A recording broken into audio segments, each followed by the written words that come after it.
The Heroes and the Hidden by Kitty Quat on AO3. Episode 22. Chapter 21.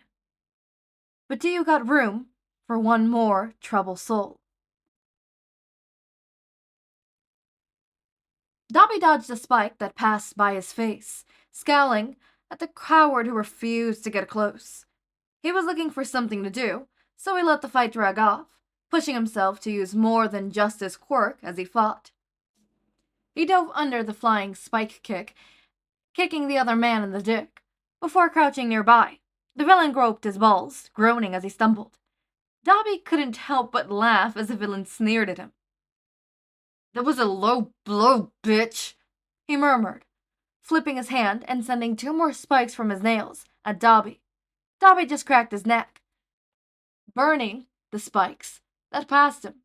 He grew bored of this back and forth. Throwing a flame at the villain, he yawned as the screams sounded through the alley. The villain couldn't die immediately, but he would get some nasty burns.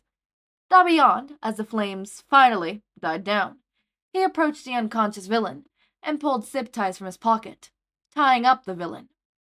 He didn't like using his quirk in vigilante work, but he was tired of this fight.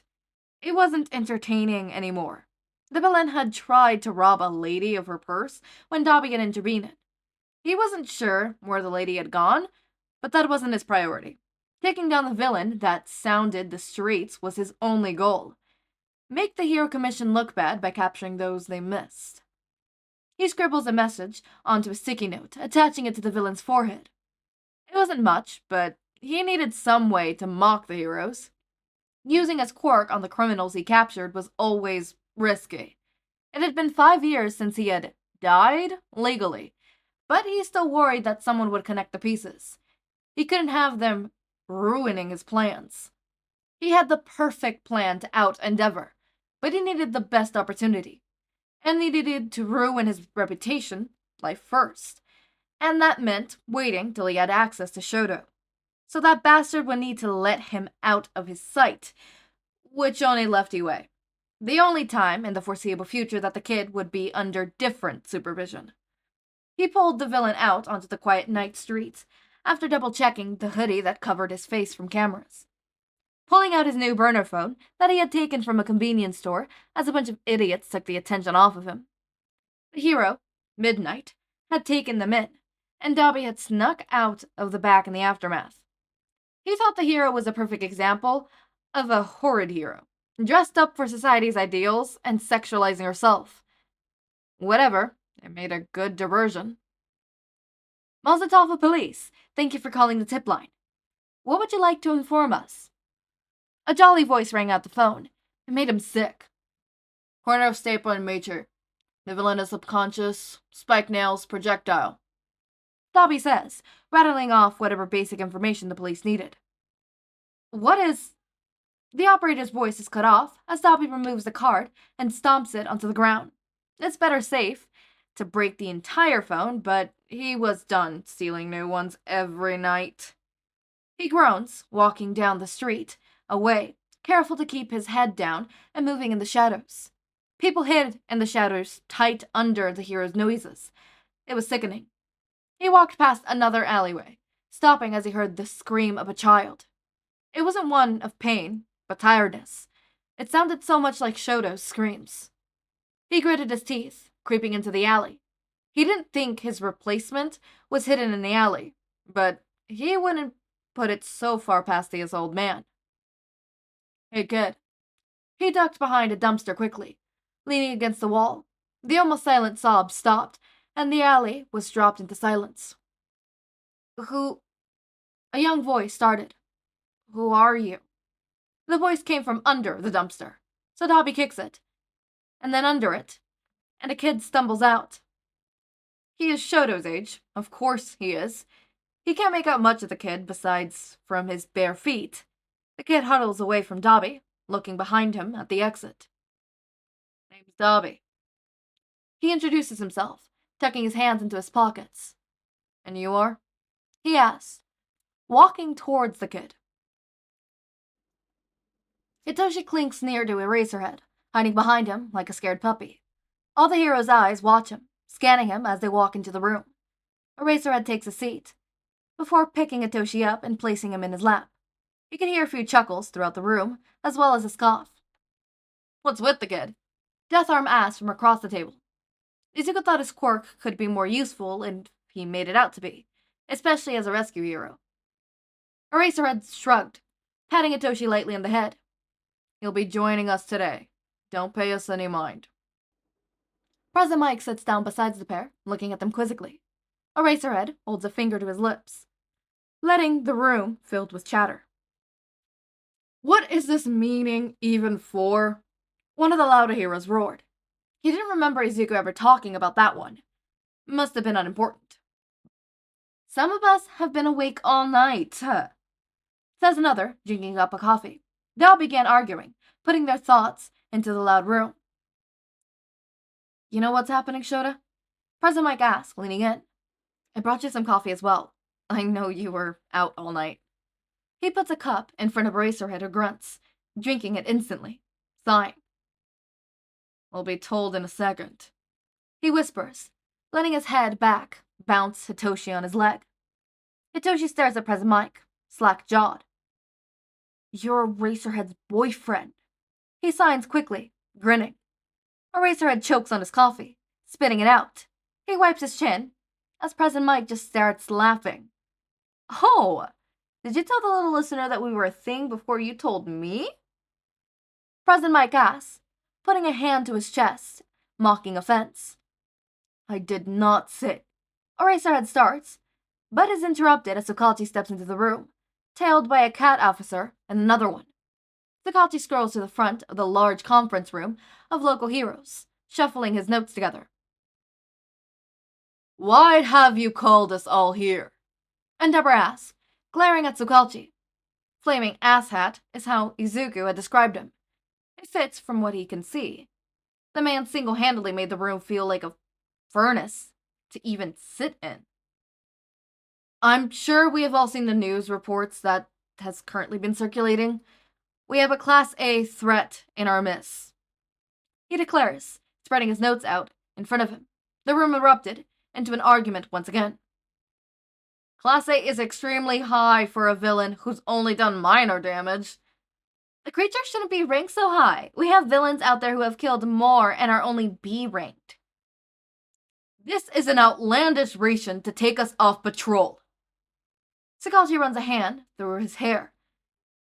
"I assure you the police have doubled in force, and the third years from nearby hero schools, including UA, are patrolling with the lower-ranked heroes." Some grumbling stops, though more gets brought up. "Why ranked A?" Tsukauchi sighs, gesturing to Eraserhead. "Eraserhead and I have been working all yesterday and night long on this case, before the creature even struck. He will explain." Eraserhead stands, holding Izuku on his hip. He pushes his capture weapon, hiding his face from the heroes. "This creature is lost. Security cameras caught him in the warehouse district, displaying signs of confusion. We do not know what the creature is. What are the goals of the creature? More importantly, the creature cut through a person's body with no sign of hesitation. It only seemed to stop before devouring the mother and the child, due to significant signs of confusion." Eraserhead stands up, clapping his hands onto the table. "I'm done with this shit! I'll go kill the monster and be done with it." "No!" Hitoshi screams, gripping Eraserhead's scarf tightly. "He's not a monster!" Endeavor sneers, turning to leave. "Get your kid under control, Eraser. A child should have not come." He stalks to the door before Tsukauchi calls out. "Treat the creature with extreme caution. We don't know what it is." Tsukauchi says, rubbing his eyes. "Me and Eraserhead will be staying behind. Any of you care to learn about this threat?" "A no-kill order has been released for this unknown. I expect you all to follow it." Eraserhead odds, sitting back down. Hitoshi curls up into him tighter, hiding under the scarf.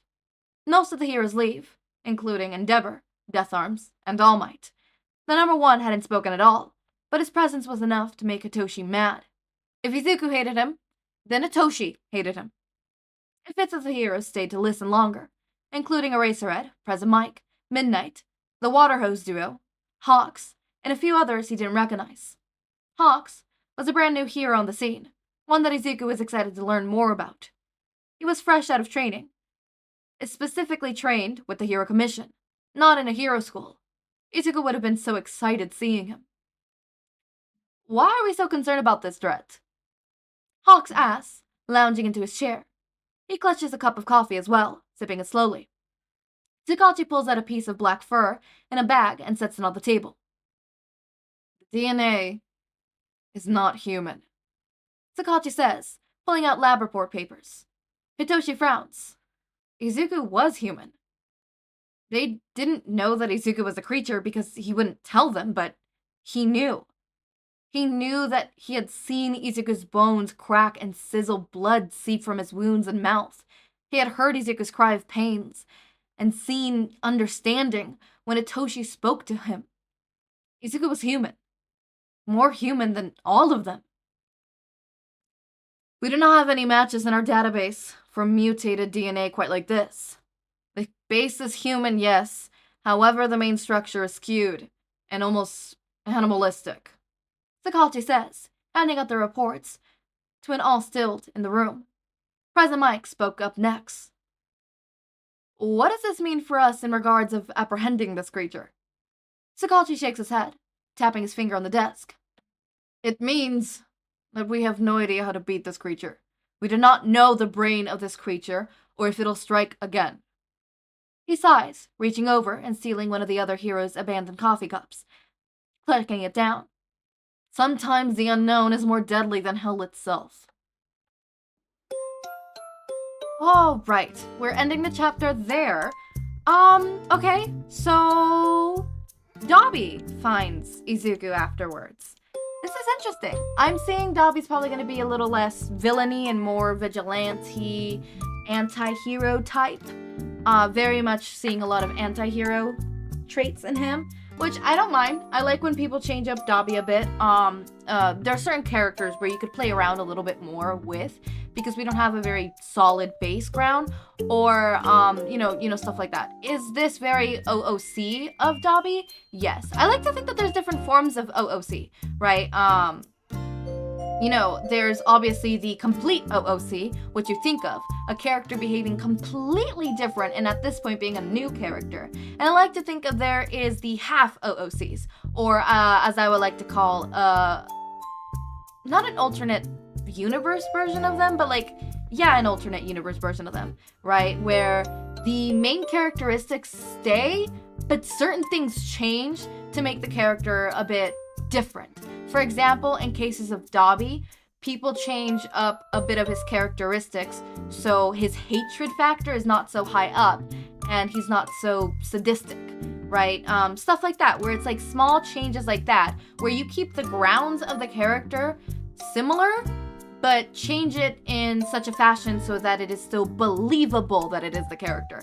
Think of it as any Izuku being a villain that is, not force or against will, he willingly is choosing to be a villain. Any of that is always going to be OOC. Now, it's up to the writer if it's going to be the unbelievable type of OOC where it's literally a new character, or if it's the type where you push Izuku enough and you push some of the buttons and stuff like that enough where it is somewhat believable but still out of character. If you get what I mean? You get what I mean? Where it's not necessarily out of character, it is still in the realm of believability that it's still the same character. It's still Izuku. It's just, oh, okay, this is an Izuku that was pushed to the extreme, or this is, this, and this, and this, where it's believable, but still a bit out of character for the canon Izuku. Because the canon Izuku did not go through all of that, making him like that. You get what I mean? Where you change subtle aspects and stuff like that about the character enough where it's still believable and you remain the main principles. For example, there's many villain Izukus that I see where refuses to hurt kids. Absolutely fucking refuses. That is one of the things, if it is preteen and under, will not hurt. Teens are all right for some reason. But like refuses to hurt kids. And even with older kids and stuff like that, like still has a hard time with, right? You still have the main principles of Izuku being a caring person, where Izuku still cares for the people around him and his villain friends, right? And occasionally helps out, while being a civilian and stuff, right? But is a villain anyways and is driven by hate, right? You see those, principles of who he is as a core character, just twisted in a manner, stuff like that. You know what I mean? It's hard to understand. It's like, you don't change the foundation, you just change the paint. Like, building a house, you don't destruct it. Like, there's OOC where it completely decimates the whole building. And, it decimates the whole, house and builds a completely new thing, and it's just completely different, and it might as well be a new house. It's no longer the same house, right? Then there is the second type that I like to, the half. Obviously, there's in-betweens in these, so don't get me wrong, but these are just, like, categories that I like to put them in. There is the second where it's, like, you flip the house. So you keep the same foundations, but maybe you add a room. Or you take down a wall so that it's, more open space, or stuff like that, where you change small aspects of the house, but it's still the same house. It's still kind of the same foundation, or not kind of, it's the same foundation, and it might not be the exact same floor plan, but it's similar, right? And then there's always what I like to call, same character, just slightly different.